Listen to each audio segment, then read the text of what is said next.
Matt Brown, and we are doing some more rare Nirvana tracks. So this one is Pen Cap Chew. Alright, so this one is in the key of E minor to start with, and we are tuned down every string a half step. So what we'll take a look at is the beginning riff before the vocals come in and everything, and talk about all of the details there. So let's check that out.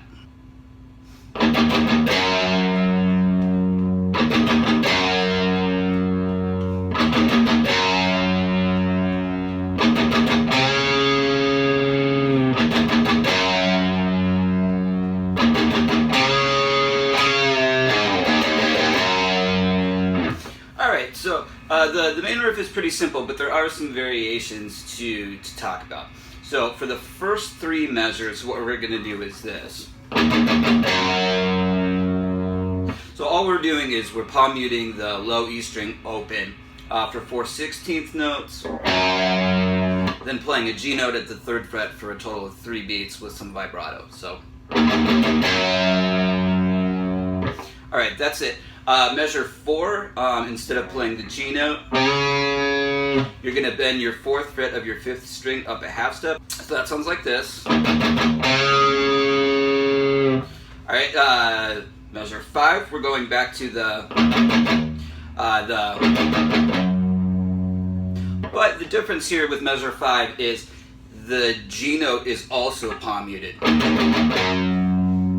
So it doesn't have quite the sustain and volume that it normally does. And that'll happen later in the song as well. So kind of keep that in mind and maybe go ahead and practice that and get it down now. The next measure we do, so that's giving the riff a pretty Dorian sound. And what you're doing is you're bending that 4th fret up a half step, and then picking it again and releasing it, and then picking an A note at the 5th fret and sliding that down, and just sliding to an undetermined location. The next time you play the riff, after that, you're going to play the E note unpalm muted, so with the G unpalm muted as well. So let's move on from there and see what happens next. Okay, so the last time we play the riff before we go into the verse, it's going to be, quote, the normal way, or so that's the palm muting the E, but not the G, and giving the G a little bit of vibrato. So when he starts singing during the verse at first, he's singing pretty quiet, and the dynamics, kind of low. And so for the guitar part, we're going to do the palm muted G to kind of, match that dynamic. Okay, so when he starts shouting and the dynamics get louder, we're going to open up that G note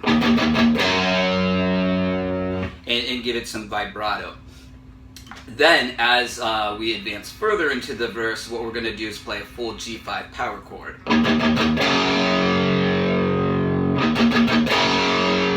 So this is just a 2-string version of this chord. So you're playing the 3rd fret and 5th fret, 6th-string root.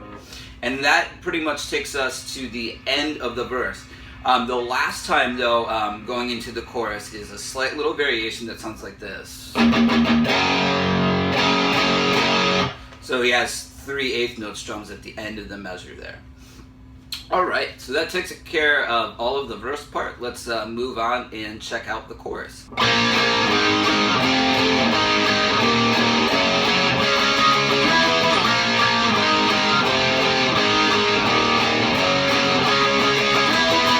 So that's the chorus riff.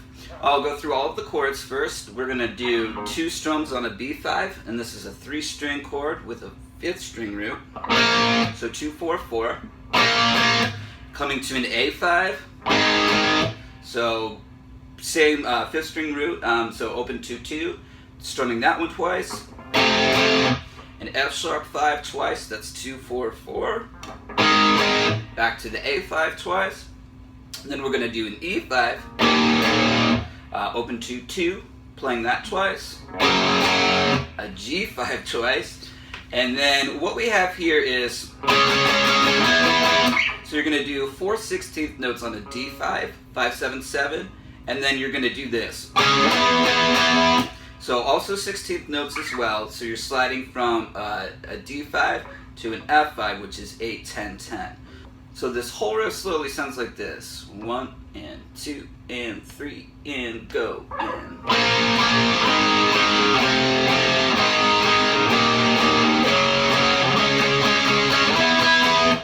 So there's a variation riff that happens at the end of the chorus that connects to back to the main riff, and that sounds like this.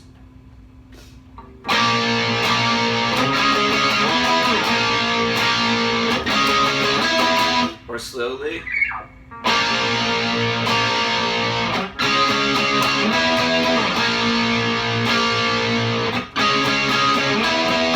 So it's just 3 chords here, doing 2 quarter notes on a B5, so that's 2, 4, 4. Doing a muted strum before we get into the D5 here. And then again we're doing the... Alright, so that takes care of that part, and now we're going to move on and talk about the outro. So a lot of familiar material from the intro at the end of this one. Okay, to start the outro, we're going to have 2 bars of this.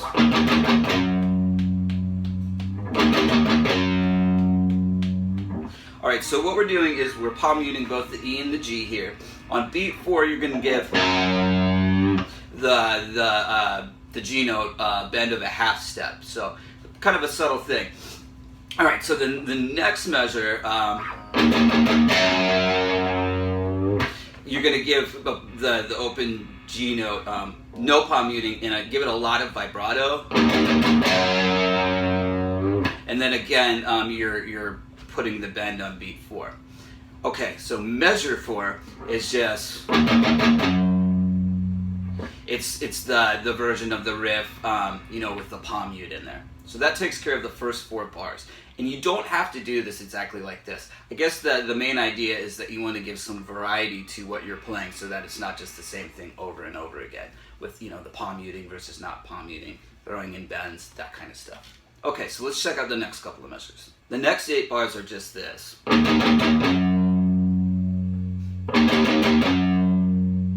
So the track is starting to fade out gradually here, and they are starting to play a little bit quieter on top of it. So you're getting the palm muted E and palm muted G. Now, so that's 8 times, and then what they go into is the...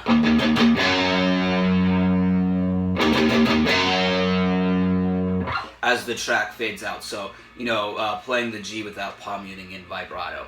And yeah, like I said, it just fades out from there. You could do, if you're playing this live, something like that. Since you're not going to be able to fade live. Anyway, something simple like that will probably get the job done. Alright, so I'm Matt Brown. Please subscribe to my channel. I've got lots more Nirvana and lots of cool songs from other cool bands. I am running out of Nirvana songs since I pretty much taught their whole catalog, except for maybe like 15 or 16 songs. So we'll be moving on to, some stuff like Soundgarden, some other bands I really like. But anyway, if you have song suggestions that you'd like me to do or would like the tabs, just let me know. My email address is at the top of the homepage to my channel. So thanks a lot, guys, and I'll see you around.